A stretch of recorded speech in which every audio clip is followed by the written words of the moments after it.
Just like that, not half pop because it's Monday. Hello, everybody. I'm Russ Kane. This is the Midday Show. Welcome.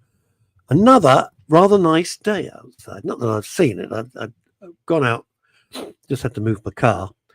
That's it. That's the end of me going outside probably today because we're a little bit busy. How was your weekend? Was it okay? Mine was stressful. I'll be honest with you. Mine was pretty darn stressful. I did a memorial service for a very famous sports writer.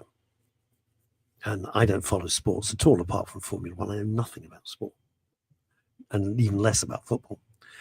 And it was held at Wembley. And I said to the clients, who were charming, how many people are you expecting to turn up for the memorial service? About 500 to 600 people. 500. Yeah, it was absolutely packed. And the great and the good were there, and famous boxing champions and brilliant journalists. And it was a wonderful, wonderful event. I'd never met the chap. I wish I had. He sounded fantastic. Absolutely fantastic. So that was an honor. And then Sunday was another family meeting, not my family, thank God, a family meeting for another funeral. Yes. So that was kind of the that was kind of the weekend. But boom, it went. Now, I saw an interesting thing today in the Daily Telegraph. I don't know how you feel about this. Just interesting. I spend, as I'm sure many of you do, much of my day staring at a screen because I'm writing and emailing and writing and emailing and more writing backwards and forwards, like everybody does. And hey, Robert Van Buren, no idea where your mate is today. Absolutely not a clue. He's just here we are. Paul Claridge. Good afternoon, everyone. Hope you had a good weekend. Well, it wasn't relaxing, I can tell you that. Anyhow, I like my cars to be low tech. I don't want any screens. I'm not interested in screens. I want a map, which I use my phone for, obviously on a cradle sort of thing. But I don't want touch screens because I spend my days staring endlessly at a screen. So I want to go and just drive from A to B, right? I'm not interested in screens. It's just nonsense to me. And I think it's because they can do it that they do it. Does that make sense? Coming in from northeastern United States, Dr. Azer Dan Brown. Good day to you, Azer. Thank you for joining us here on the Midday Show. Anyhow, these screens, right, they're obsessive, you know, and there's, wasn't expecting that.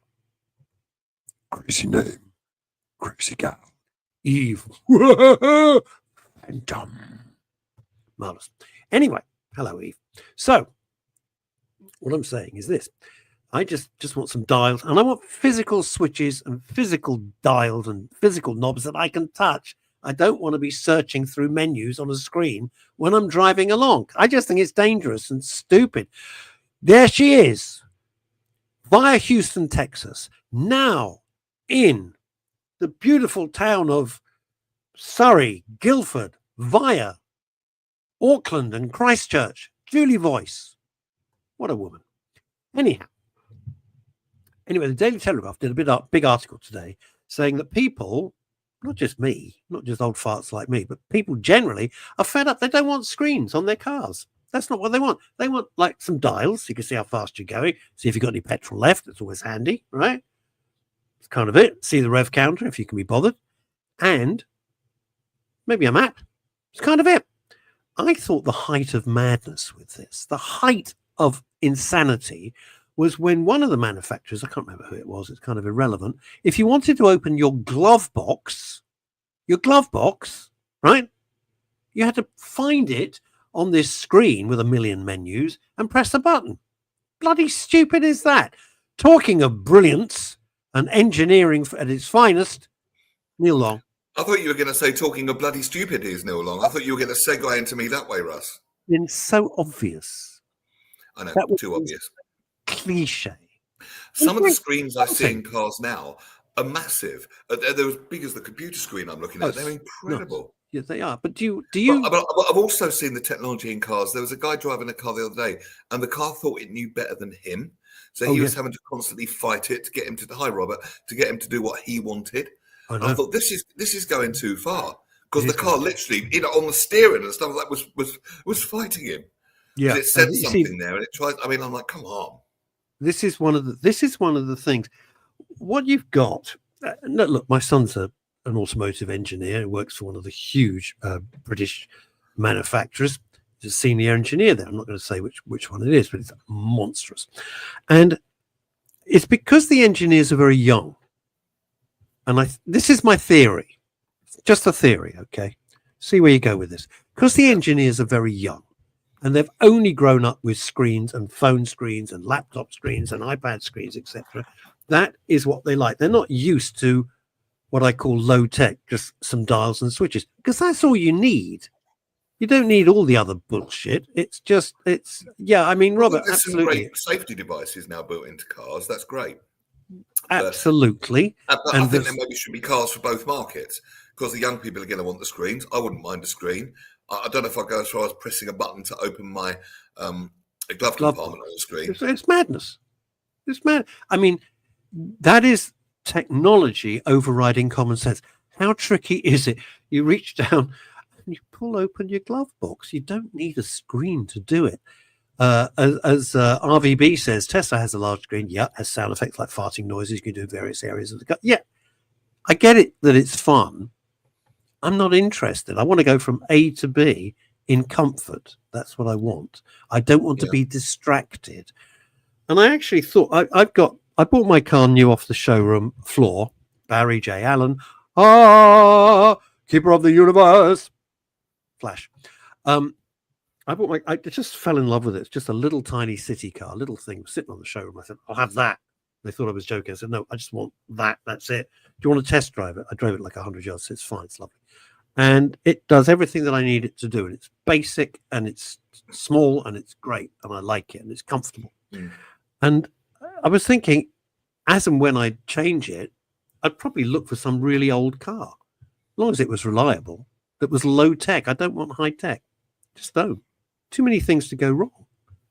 What you're talking about with when your pal was fighting the car. Yeah, that was too far for me. That'll be suddenly doing emergency cars is too far for me. Yeah. But some of the safety things put in are really good, are much better. They are. Oh, and my friend has heated seats as well, so you can sit there and it warms your bum. It's quite nice. Yeah, that's very nice. Heated seats, very nice. Somebody always takes the piss out of me because I don't have heated seats. No names, no Pactrol. I'm not going to mention who it is, but they can shut up about it. It's like, oh, was it chilly this morning? I've got heated seats. What have we got here? Would you like to read this? I'd be delighted to. Thank you. Mark Elvis Hampson. And by the way, hello, Dr. Asa, who said hello to me. Good afternoon, buddy. Hi, Russ and Neil. I'm old school with technology. To all my amateur radio equipment is dated now. And I'm celebrating 61 years of constant radio listening when I was bought my first portable radio, which is a similar comment he put up when I interviewed Jamie Lee Grace last week, who was brilliant. Yes. Why do I know Jamie Lee? Why? It's driving me mad. Oh, only Steve Wright in the afternoon. She's been in the charts. Massive mental health and no alcohol advocate now. She's massive. Radio 2, Steve Wright. Yes, I never listened to the show, but I remember the name now. Jamie Lee Grace is massive. Yes, now I can place it. Massive. It was like a we're not worthy moment for me. She's a radio legend, mate. So are you. I know. So are you, Neil. Yeah, well, you're interesting. Well, so are you. But it's interesting how we always put ourselves down. You say Jamie Lee Grace, radio legend, and then it's like, I'm with you, Julie. I am so with you. Oh, I think Julie.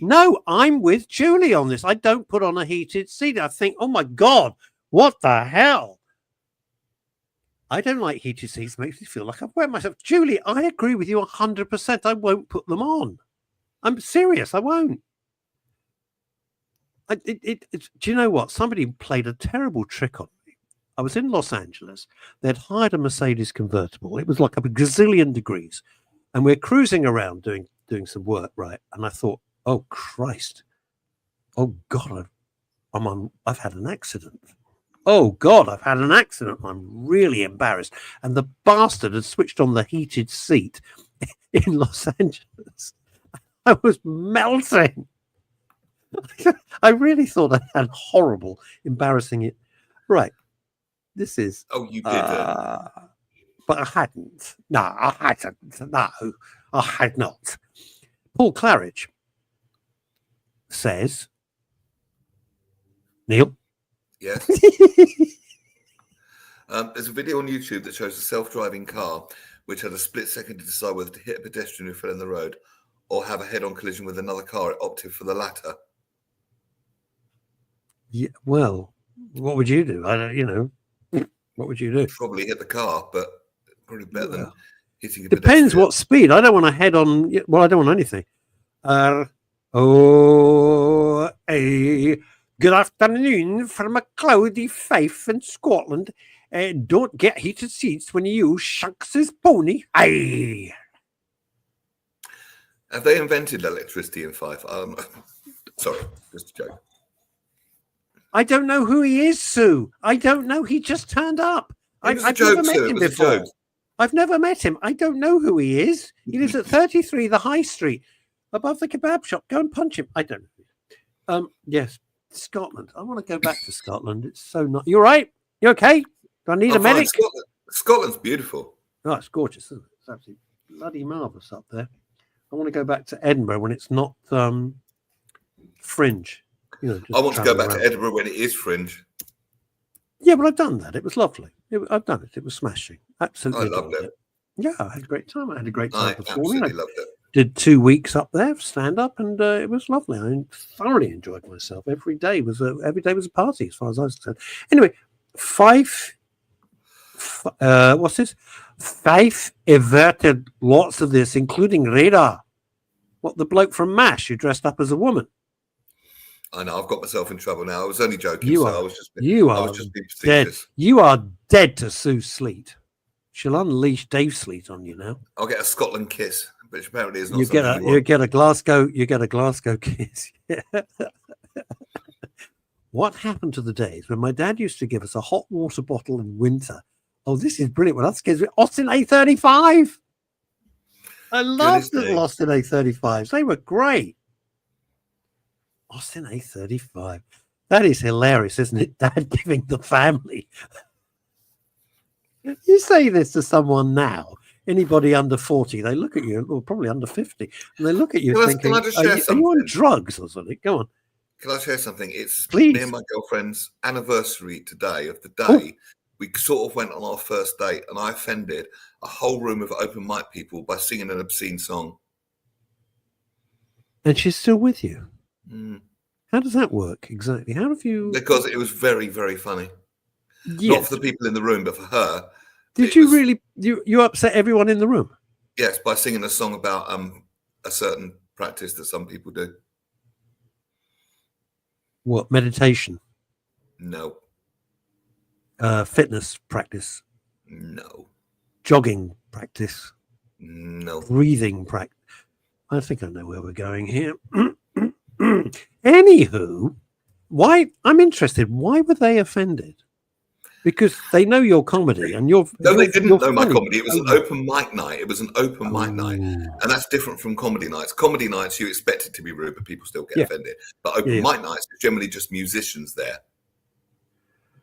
And they were quite elderly, and it was a Sunday night. I think they wanted to come out, just do their covers of Nina Simone and Stevie Wonder and all the Neil Diamond and all that nice stuff. And I got on stage and sing a song about a certain practice. Is it botty bot pop business? Maybe. Okay, fine, right. I think I see where we're going. It was a naughty song, and their faces were absolutely horrified. There was a room of horrified.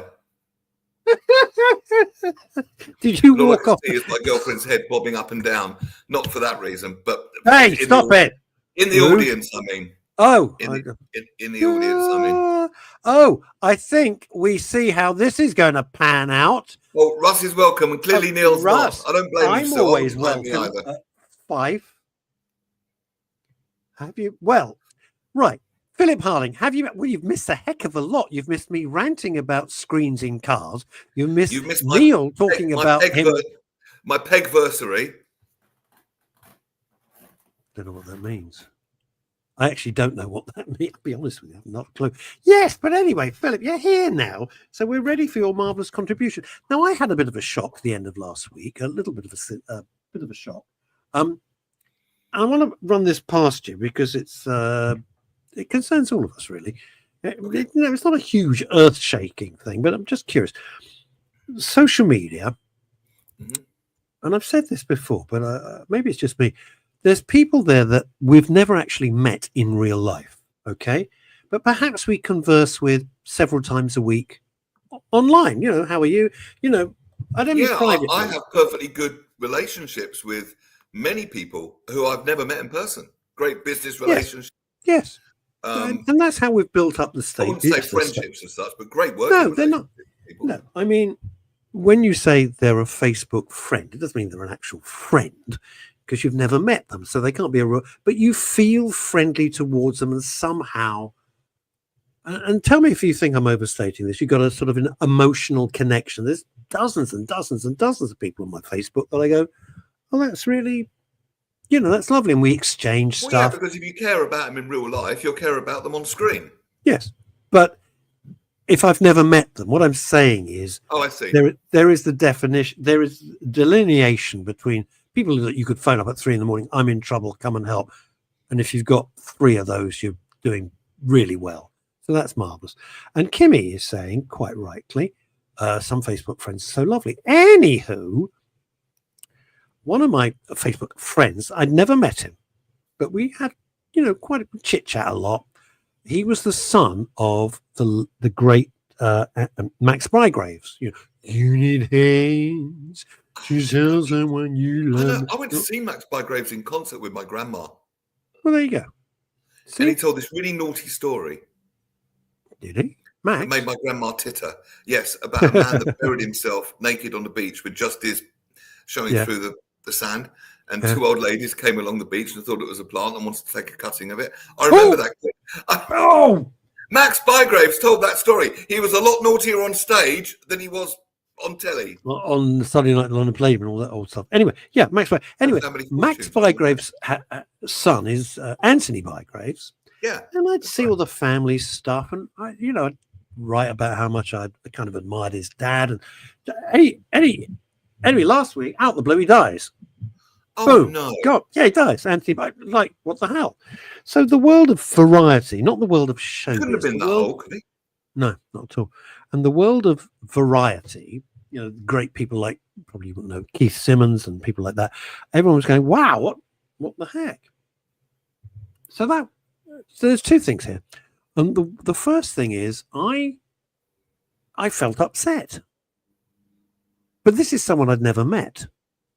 But I felt upset. And then I started to try and analyze. I've got it. What? I reckon I know what it is. Well, You feel a bond with people who are in maybe not the same, but similar-ish industry to you. We could band it all under entertainment, performance, all that sort of thing. Yeah. It's a kind of a kinship. I feel it with some comedians, if you know what I mean. Yeah. I mean, I never met Robin Williams, even though he played at a local comedy club to me. True story. But can you imagine walking in and seeing Robin Williams there? Wow. I'm serious. It was outside the yeah. comedy club run by a local promoter and very funny comedian called Math Brown. And he would get the people from Mock the Week when it was still going who wanted to try out new material on a Monday. So he would charge like a $5. So you could see, for example, Harry Hill or Al Murray, the pub landlord, people like that for a $5. Stephen K. Amos, people like that, real big names. And one Monday, Robin Williams played. I mean, wow, that's incredible. Can you imagine? But I was gutted when he died. Oh yeah, horrible. And also maybe this as well because he was part of my childhood. Growing up, I loved all the movies. I loved the Mrs. Doubtfire, even Flubber, all the silly stuff that he was in. I loved it, and I felt an emotional bond with that. So maybe it's that as well. Yeah, I think there is a line, and I wonder what everyone else thinks, because there is a line, and I call it the grief wagon. and I know that sounds a bit rude, but hear me out before everybody shouts at me for being callous. If it's someone you don't know, and I think a lot of people do this, and somebody dies, but somehow when they put up a post about it, I'm choosing my words carefully because I know this is delicate, they make it about themselves. Well, it's not about you. It's about the person who's died. You can say, oh, no, I really admired, you could pick it, Freddie Mercury. How do you mean make it about themselves? Because I felt Well, very sad I'll tell you what I mean. Died, I felt very sad, but I felt sad. So it's got to be about No. You're missing the point. You're absolutely entitled, of course. All right, I'll give you an example, which I will match with Robin Williams. When Neil Peart, who many of you will not know, probably the greatest drummer of the 20th, in my opinion, right? Neil Peart, drummer with Rush, an amazing musician, a wonderful raconteur, a great writer, a great lyricist, an interesting man, right? And I was obsessed with his brilliance and genius. I mean, just incredible. And he died, brain cancer. And I was really upset. So, you can be upset about that. Did I ever meet Neil Peart? Of course I never met him. I've never met any of the guys from Rush. But you can be upset about it. I get that. But sometimes when people write when someone's gone, it's all about them.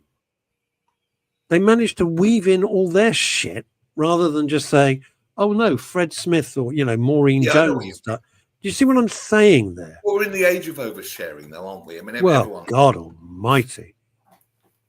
Russ, I'm acquainted with a couple of people on Face8 who are very close friends of you. Okay, that's nice. Thank you. I've got a new song. My stomach's knotting because I know you're in a cheeky mood. All right, go on. I'm leaving it. I'm handing over the entire show for the next few minutes to Mr. Neil Longie Long. I'm only going to play the first verse because the second verse does take a big downturn. So you'll have to watch. But the first verse is just about broadcastable. You've been warned, everybody. So you're over 21. You know what Neil's like. Okay. So don't be offended. All right? Don't be offended. Has everyone heard, Russ, when I say Bonnie Blue, do you know who I mean by that? No, not a clue.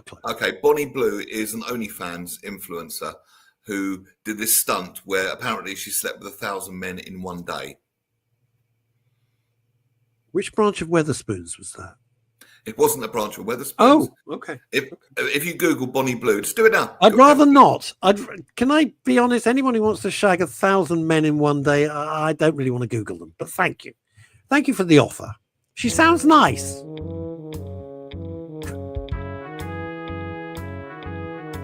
Oh, God. Oh, God.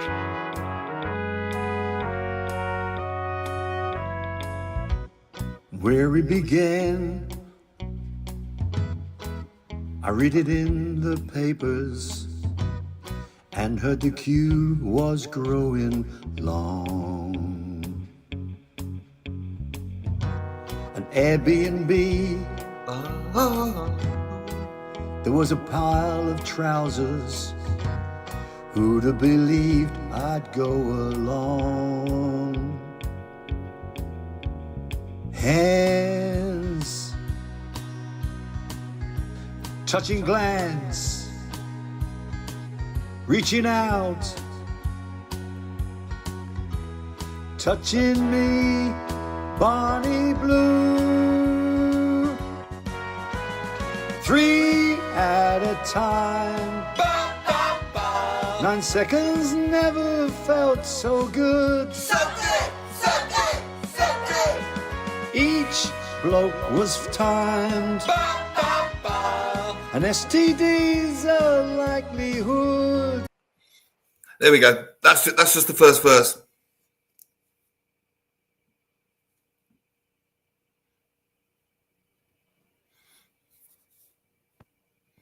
Let me ask you a question. In all seriousness, right? What kind of person wants to have sex with over 1,000 men in one day? What is that? Are you mentally ill? It's about ratings. No, I can't. Jesus. I just don't get it.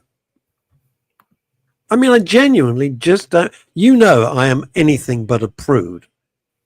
Anything but a prude. You know what I'm like.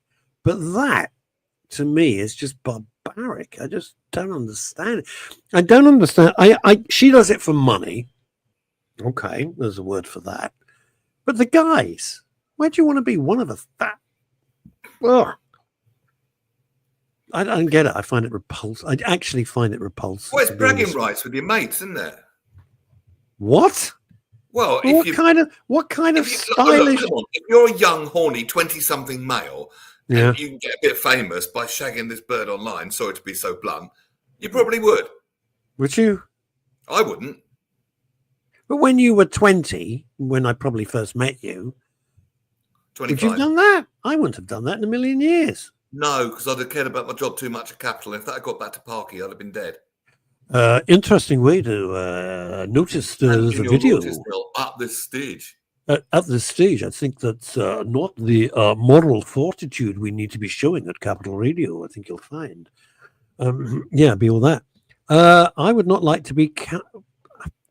I would not like to be candidate 1000. I think I'll go to the pub. Oh Christ! Anyway, Paul Claridge says this. There's so many questions I have about this thing. The song's very funny, by the way. The song's lovely and clever and witty and droll. If you want to see the rest of it, go to biffinbrothers.com because the second verse takes an even bigger downturn. Right. Paul Claridge. Hello, everybody. I'm Paul Claridge. Doesn't talk like that at all. I've formed some genuine, real friendships with people I met via social media groups, such as my good friend of some years, Mark Elvis Hampson. Yes. There you go. It is possible. It is possible. What I like about Facebook is one thing I do like about it is there's a certain time of night you can go on just for 10, 15 minutes. And there's like a group of us that all know each other. And it's like we're sort of barracking each other over the garden fence, if you know what I mean. Yeah, I do. Oi, shut up! You shut up! And shut up first. Just a little bit of banter for the day, and I really do enjoy that. Honestly, it's like barracking each other over the garden fence. Oh, no. And that is fun. Talking of funny things, one of my clients for a funeral phoned me today to discuss the service. And they said to me, so you're writing the urology then? Urology? So I said, no, that's a specialist when you have waterwork problems. You go to the Department of Urology. Did you really correct them? I'm afraid I did because they were very nice, but it was just too good. It was just fabulous. I absolutely loved it. They were charmed and they had a good laugh, and we had a good laugh, which is all you can do under those sort of circumstances. Yeah. You know, it's urology. I went to see my daughter over the weekend, and I'm head of the department of the urologists. Now, go on. You went to see your daughter, and asked if I could borrow a newspaper, and she had a bit of a go, and she said, "Dad, this is the 21st century. You can use my iPad." So I went, "Thanks, darling." And that fly didn't know what bloody hit him.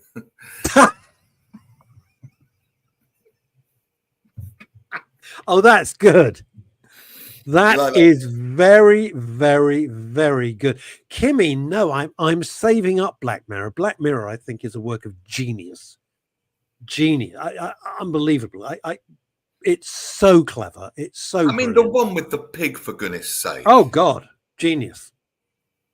I've watched every episode, but I haven't watched this new series. I'm saving it up. And the one where the kid gets blackmailed as well.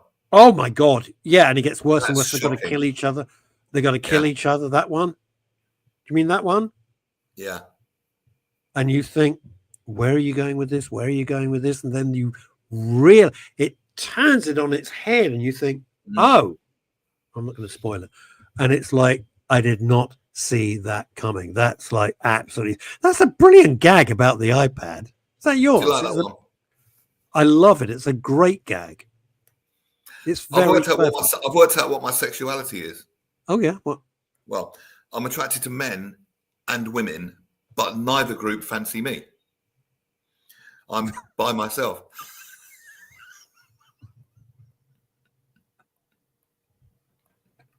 Thank you very much. Neil and I do very, very different types of comedy. I'm not. Yeah, we do.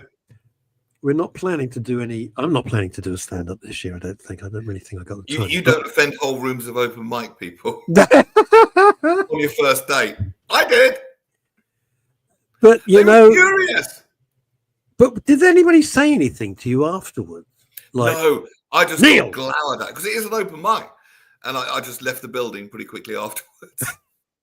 Neil Long has left the building. Yeah. Oh my God. But you're much brave. I think you're much braver than I am. Why? You did an hour. Well, That's pretty brave. Well, I did an hour and a half. It's actually an hour and a half. It's 2:45 minutes. An hour and a half. I couldn't do an hour and a half. Well, it's different. Mine's more long form. Yours, I don't do gags. I don't do gags. It's sort of anecdotes and sort of the ridiculousness of life and stuff like that. But you'll always find, doesn't matter what you do, you will always offend somebody. It's impossible not to. Impossible. I know. And you think, what's the matter with you? It's a joke. It's a joke. Mm. I'm with Ricky Gervais on that. I know a lot of people don't like him. I think he's brilliant. I think he's a genius. And I admire him. And he's right. Yeah, People just, but if you don't like it, don't listen to it. Well, the thing about comedy is if you... Other channels of entertainment are available. There's plenty for everyone. Yeah. I don't go into a restaurant and demand that I don't eat fish and demand that fish is taken off the menu. I just don't choose it. Easy. It really boils down to this. I've said it before, but I will always say it, probably put it on my tombstone. If you find it funny, it's funny. If you don't find it funny, it's not funny to you. Doesn't mean it's not funny. I know, this is the thing. It's, there's certain comedians I can't stand. Can't watch them. They have to go. I have to switch them off. I can't abide them. Do other people find them funny? They think they're fabulously funny. Mm. There's nobody right and nobody wrong. It just means your personal taste doesn't find it funny. There you go. That's the end of it. But people generalize. If people don't like a song, they think the DJ is shit. You know what I mean? Oh, I've never thought of it like that. Do you know what? You're on fire today, but that's an excellent analogy. That is an excellent analogy. What? Well, you're saying that you think the DJ's rubbish if you don't like the song. Yeah. Well, it's not the DJ. I love Ricky Gervais. Ricky Gervais. What I like about Ricky Gervais is completely open and honest. He's got this Dutch Barn vodka, right?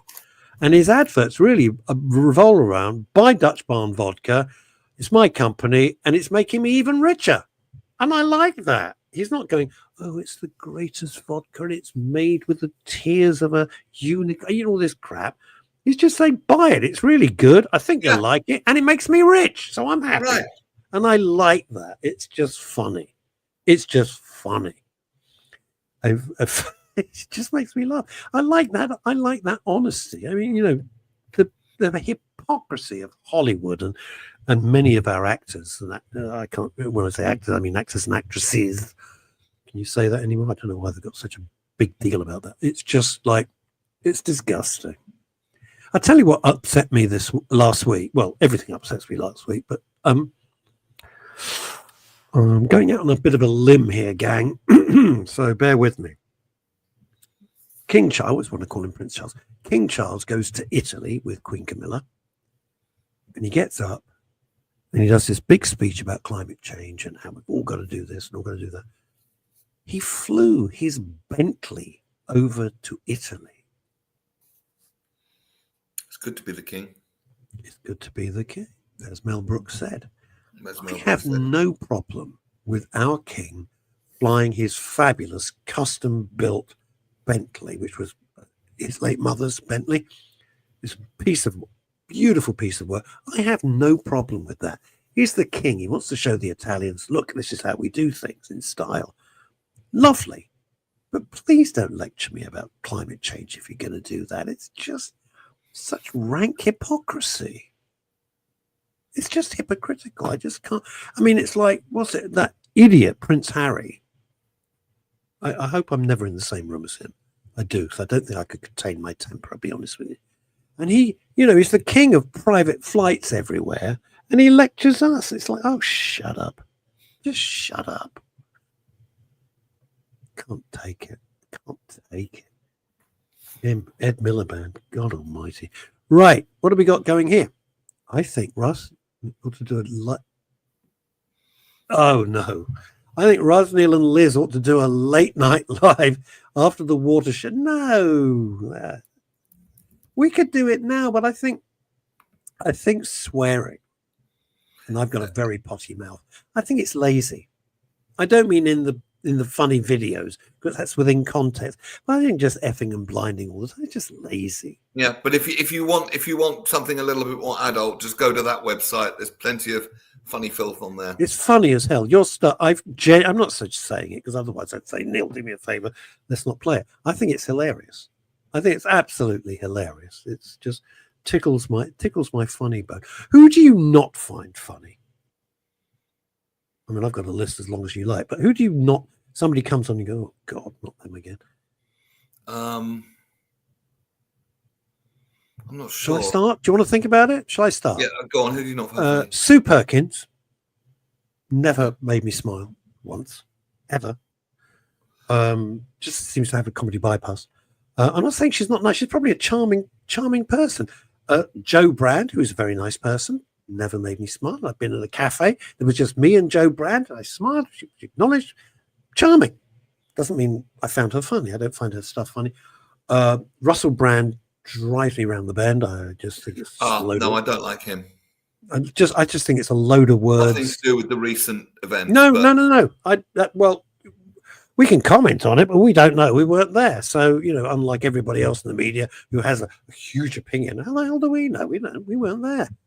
Nothing to do with us. The court of law can sort it out. You can't try the guy in the court of public opinion. Top of my list, Keith Lemon. I just want to punch the TV screen every time. Funny. Can't stand him. I mean, no. You know, the actor Lee Francis, who is Keith Lemon. Lee Francis is probably a very nice man. I don't know. Probably charming. Probably nothing at all like the guy that the character he created. I absolutely can't stand the guy. But not everyone likes what I do. But I get about a 95% success rate, so I'm happy with that. But there'll always be the 5%, which is wow, that's interesting. Oh, look at that! Oh, wow. Kimmy, have you ever seen Molly Mole? Have you ever seen Siobhan Dodd? Have you ever seen Hattie Preston? There are some very funny women. Very, very funny women. That's an interesting thing. So let's just look at that. That's a can of worms. Kimmy Lashmar. I don't find women funny, which gives me guilt for girl power. It's an interesting thing. Like, I used to adore Joan Rivers. I thought Joan Rivers killed it every time. I thought she was fantastic. What have we got? We've got a speech here from Paul. A friend of mine doing a two-standard routine got lambasted by a woman for saying something slightly off about the Chinese, as there were Chinese people there.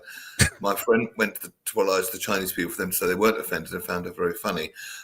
You've hit every time. Woke person offended on behalf, apparently. A lot of people, I say a lot of people, but I think the people have complained about me. They think there are a group of people which Gavin McCoy, who did a beautiful tribute to Steve Wright, they were best friends when Steve passed away. Again, he was talking about it in this interview, and he found it a lot when he was involved with the Steve Wright show, like being Mr. Angry and all that. He was one of the voices. Oh, okay.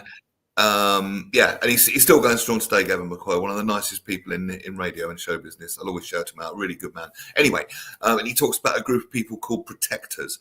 And these people, Paul, will jump on the bandwagon and say, you shouldn't laugh at that. That's offensive to that group of people. But the group of people, they haven't even bothered to ask them if they're offended. No, not at all. They're just offended because they think they should be. And these people have got too much of a voice. It just causes a load of hassle. And people like John Cleese, Michael Palin, Ricky Gervais say, just leave comedy alone. You try and sanitize it, and it just won't be funny anymore. You know that most things, apart from something that's blatantly disgusting or blatant racism or something like that, obviously that's off limits. But most other things, no, leave it alone. Leave it I alone. always Don't say like this. it, don't watch it. If you don't like the food on the menu, don't order it. I always say this. Who voted you in? Who voted you in to be my moral arbiter? Yeah. I don't need you to be my moral. I'll make my own decisions. Everybody watching the show all over the world will make their own decisions. You don't need somebody who was not elected, who you didn't say, yes, would you speak on my behalf, please? No, shut up. Julie Voice, I don't like Jimmy Carr. I'm not... I can take Jimmy or leave him. He is apparently an incredibly nice guy. Nothing like the persona he puts up. I know people who know him well. I've never met him, and they say he's absolutely delightful, which is interesting. But people will believe the persona. Of course they do. Well, why wouldn't they?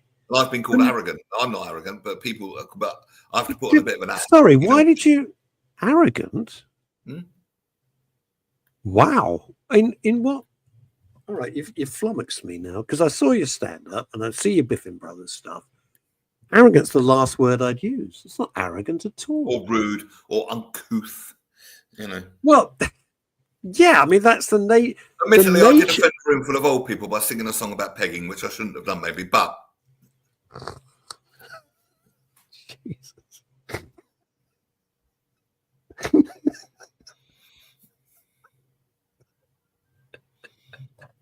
Pull yourself together, Russ.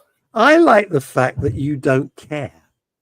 That's what I admire more than anything. No, the comedy value was their faces. The song was funny. Their faces were funnier. I will never forget that moment. My girlfriend wrote me a card. She wrote you a card? And it said, you had me at pegging. Now I'm beginning to understand why you're together, Miss No. No, not saying no. I mean, she admires your comedy style. Okay. That's what I mean. Okay, good. I think I dug myself out of that. I dug myself out of that pretty damn quick. Who was yes? Pegging no. Just stop.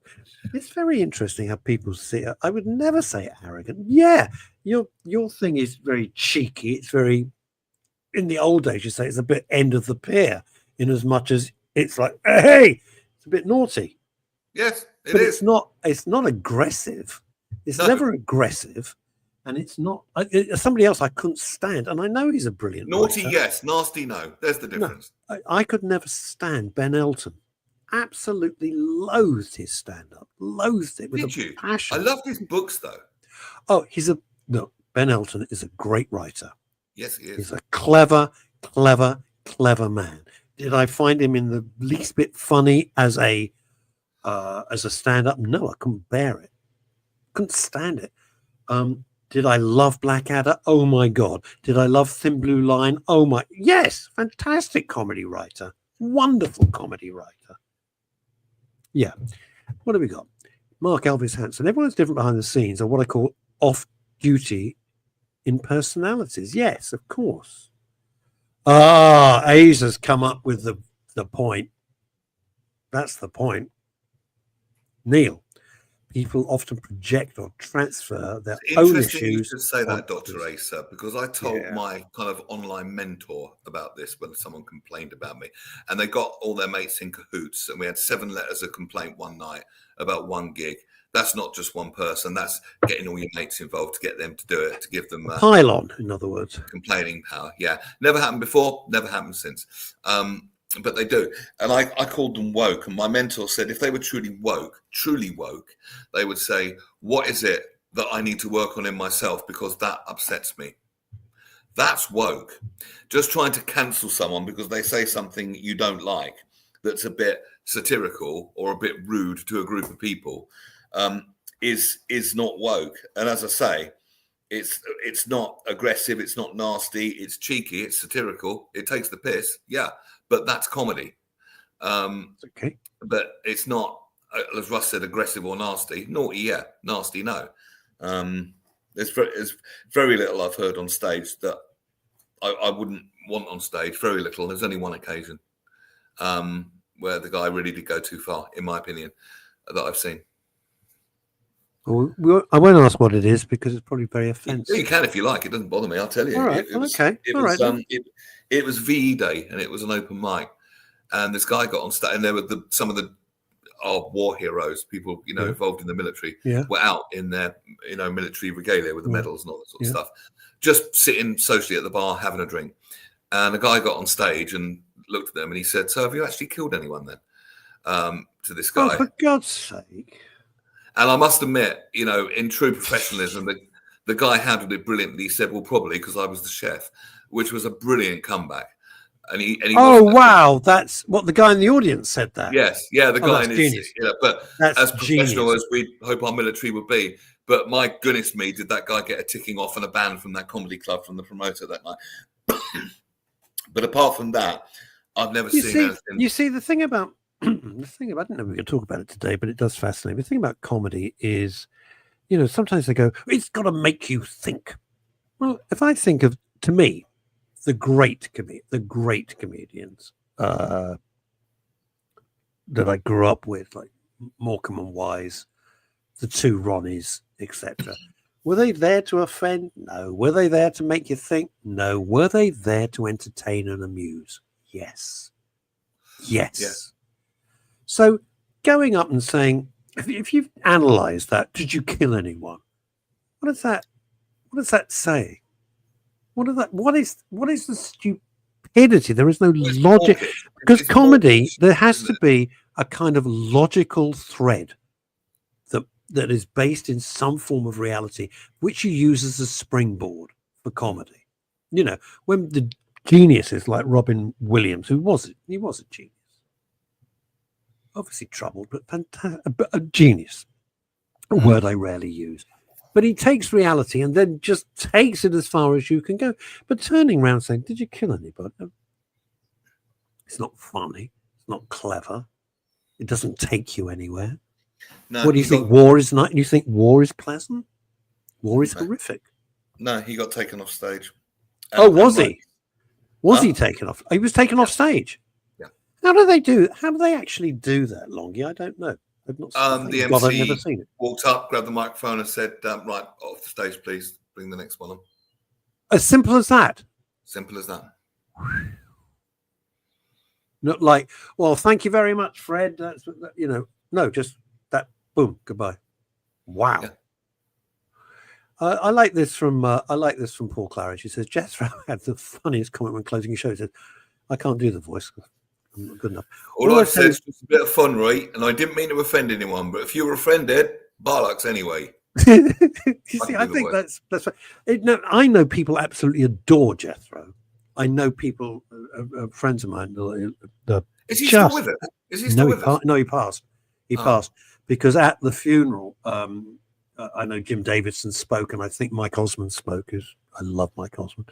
Oh, what a lovely guy, Mike Osmond. And so talented. But Jethro again, just didn't do it for me. But that's just me. But he was adored, and the sales of his DVDs, etc., were phenomenal. He was hugely successful, very successful. Choose to be offended, well, it's up to them. People are being. I love your point, Dr. Racer, about people projecting their issues. Let me just make sure I understand it right. That's something.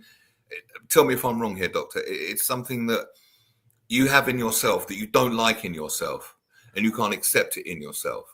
So it's much easier to see it in someone else and point out their faults. But notice I'm pointing, there's three fingers pointing back at me.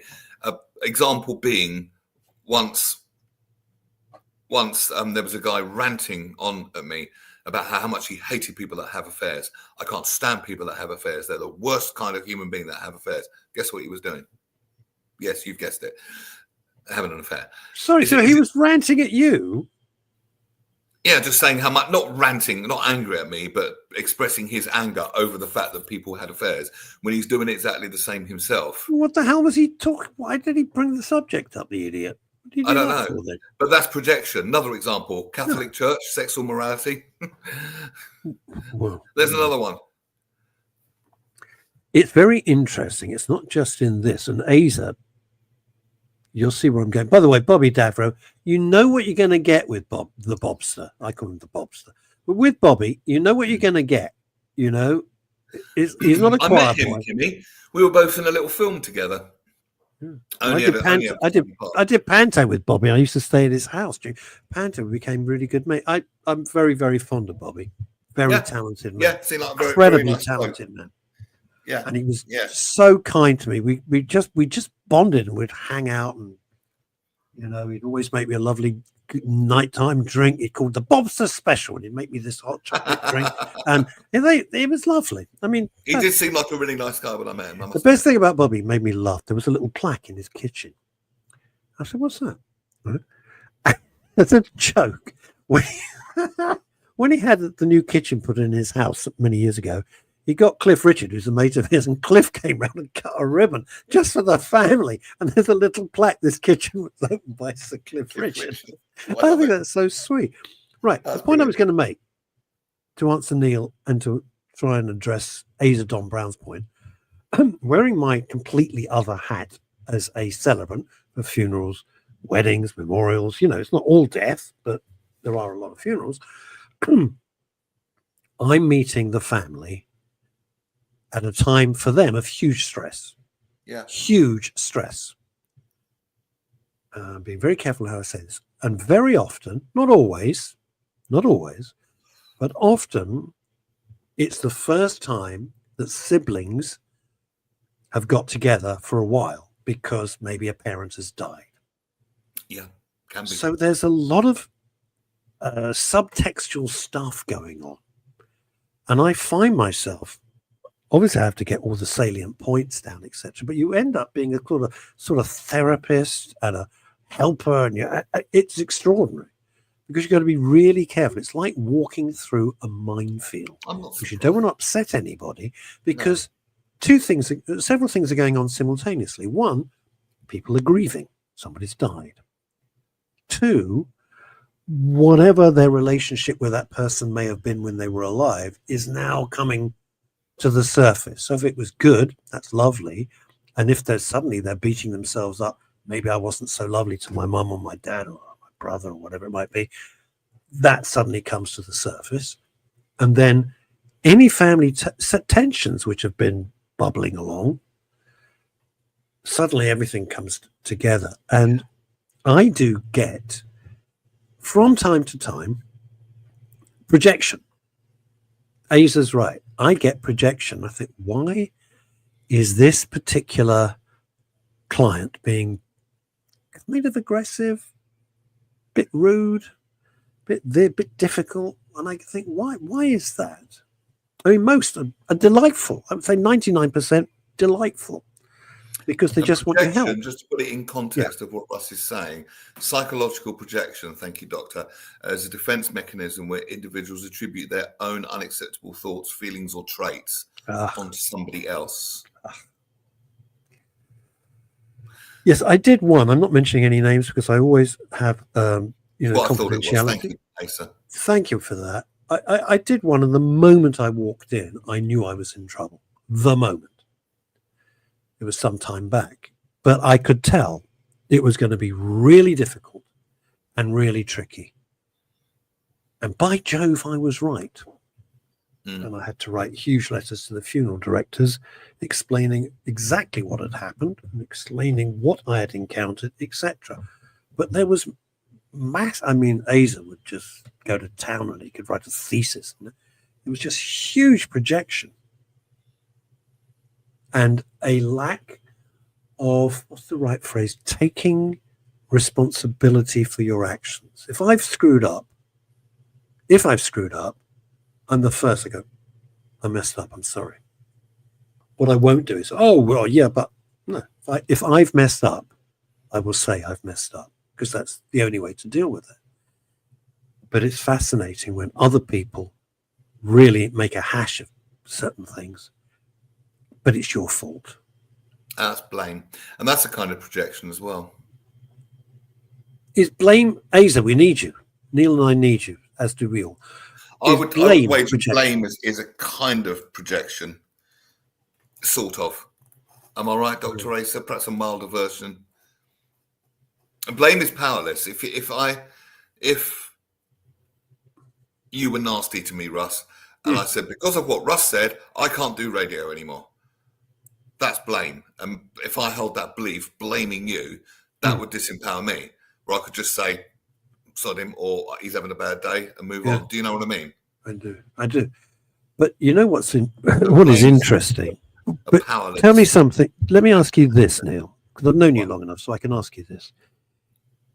Do you ever, and I'm not talking about your broadcasting side because that's kind of bulletproof. I'm talking about say your comedy side. Say your comedy side. If people say negative things, we'll put it under that umbrella. If people say negative things, do you then ever doubt yourself? Yes, it happened. It depends what mood I'm in. I had a bit of a low week a couple of days last week. I talk about mental health a lot on here, and I'm much better, 99.9% better. But occasionally I just have a bit of a higgledy day. And if I'm having one of those days, a little trigger where someone didn't like something, it can, and it got me, but not for long.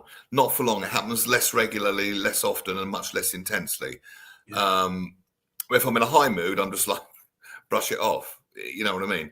Yeah. It doesn't bother me. So it depends on my baseline, I would say. But you're a professional. So although we say we brush it off, which we do, I think as professionals in whatever field of work you are, you should for a second say, is there any validity in what they're saying?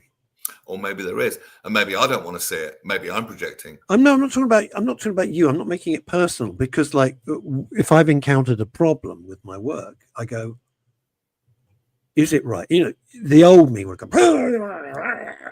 all of that. Well, no, actually, last Monday I'm older and a bit smarter, but I did some spoken stuff, and probably because I was limited to time, I maybe rushed it a little bit. And a lady said to me afterwards, "It was really good, but I couldn't hear what you were saying on the spoken bits."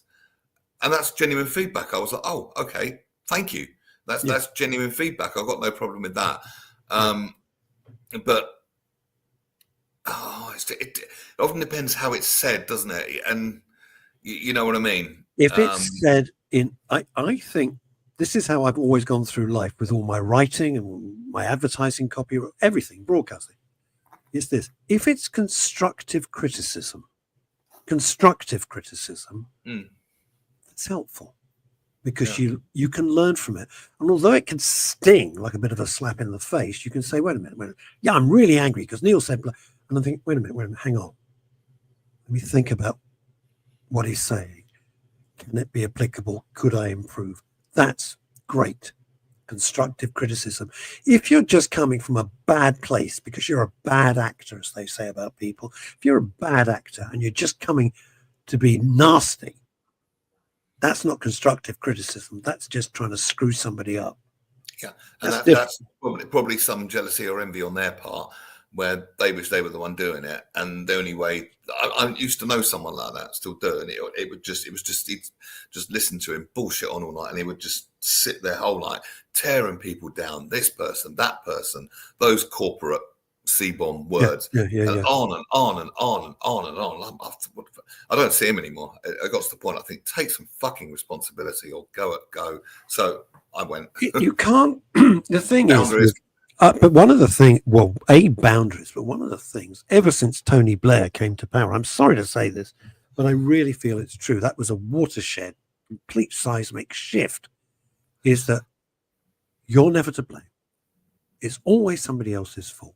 But you know what? It isn't. Sometimes in life, and it's tough and it hurts and it's rotten, you are to blame because you've messed up, you've done something stupid, you've done something wrong, you haven't listened. But sometimes it's okay to it is your fault. You can't take any feedback. If you can't, then you can't learn from the mistake. And those people just get more and more angry. I know people like that are more and more stuck in their ways. And it's always everybody else's fault. It's not. Because they won't look at themselves and they do this instead, as the good doctor says. I've seen it. It's so obvious. And sometimes it's not even relevant to the present moment. It could be something that happened 30, 40 years ago. Yeah. I mean, you're dragging all that. You're dragging all that weight. I know the past can affect us. I understand that. I appreciate that. And I can make allowances for that. Oh, what is this? This is good. This looks good. Hang on. Oh, you ought to read the book. I love this. That is terrific. When Snakes in Suits, when psychopaths go to work. Oh my God, what a title. Aza, it applies to all. Did you write Aza? Did you write it, or is that one of your colleagues? I love it. Snakes in suits where psychopaths go to work. The trouble is, we don't know initially that they're psychopaths. That's the thing. And without mentioning, be careful, Neil. I'm serious, be careful.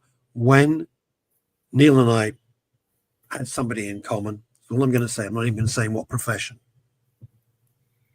Very powerful. But you think to yourself, in retrospect, that particular person was a psychopath who caused havoc, who destroyed people, and who, the worst thing was, enjoyed the process of destroying people. Agreed. And that's unacceptable. Took a I'm not saying any more. There'll be no more identification. But what I'm saying is snakes in suits when psychopaths go to work. Boy, oh boy, they can cause such personal damage that is hard to bounce through. Because I'll see you on Wednesday, folks. Just to say, I've got a couple of great guests on Wednesday. Oh, who's coming? A lady called Shira, who's going to talk to us about some interesting things, and another lady that I met on the bulb, light bulb. So interesting stuff. I'll post it on Facebook. Were you in Screwfix getting some light? What do you mean? What's the bulb? Light bulb. I don't know what you mean. Seriously, what's the bulb? It's an online. You should join. It's an online Facebook forum where journalists and press people hang out. Cool. The bulb. Light bulb is called. And I'm going to finish. What's it? Just called bulb? No, it's called Light Bulb, nicknamed the bulb. Light bulb. Like Instagram, nicknamed the gram. Mazda lights stay brighter, longer. Always ask for Mazda. And on that note, we say goodbye. Thank you, Longie. He'll be back on Wednesday as ever. Guy's a genius. Bye-bye, everyone. Have a good week.